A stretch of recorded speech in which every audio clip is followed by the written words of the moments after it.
মাঙ্গলিক দোষ কি? মাঙ্গলিক দোষ থাকলে কি হয়? মাঙ্গলিক দোষ থাকলে কি স্বামী স্ত্রীর মধ্যে ঝগড়া অশান্তি ডিভোর্স হয়? উঁচু মাঙ্গলিক দোষ এবং যেসব জাতকের মাঙ্গলিক দোষ নেই তাদের বিবাহ হলে কি স্বামীর মৃত্যু হয়? মাঙ্গলিক দোষ থাকলে স্বামী স্ত্রীর মধ্যে ঝগড়া অশান্তি ঝামেলা এবং ছাড়াছাড়ি হয়ে থাকে। স্ত্রীর মাঙ্গলিক দোষ থাকলে সংসারের উন্নতি এবং সেভিংস বা আর্থিক উন্নতি হয় না। যেসব জাতকের লগ্নে 2 নম্বর ঘরে, 4 নম্বর ঘরে, 7 নম্বর ঘরে, 8 নম্বর ঘরে এবং 12 নম্বর ঘরে জন্মকুষ্ঠিতে মঙ্গলের অবস্থান করে তাদের মাঙ্গলিক হয়ে থাকে।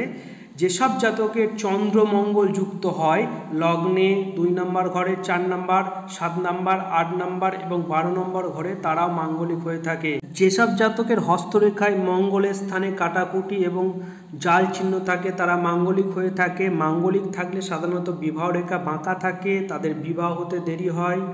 উঁচু মাঙ্গলিক দোষযুক্ত জাতক এবং যেসব জাতকের মাঙ্গলিক দোষ নেই এদের বিবাহ হলে সংসার অশান্তি ঝামেলা ডিভোর্স হতে পারে।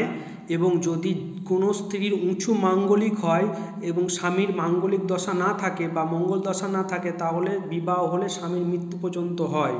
উঁচু মাঙ্গলিক দশা জাতক এবং উঁচু মাঙ্গলিক দশা জাতিকার মধ্যে বিবাহ উত্তম। নিম্ন মাঙ্গলিক দশা জাতক, নিম্ন মাঙ্গলিক দশা জাতিকার বিবাহ উত্তম। মাঙ্গলিক দশা নেই জাতক, মাঙ্গলিক দশা নেই জাতিকার বিবাহ উত্তম। মাঙ্গলিক দশার কারণে যদি স্বামী স্ত্রীর মধ্যে ঝগড়া হয়ে থাকে তাহলে আমাদের এই হোয়াটসঅ্যাপ নাম্বারে কন্ট্যাক্ট করতে পারেন।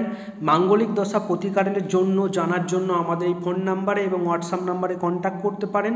এর পরের ভিডিওতে জন্মকুষ্ঠিতে গ্রহণযোগ কী বা পিতৃদোষ কী, পিতৃদোষের প্রতিকার এর পরের ভিডিওতে জানাবো।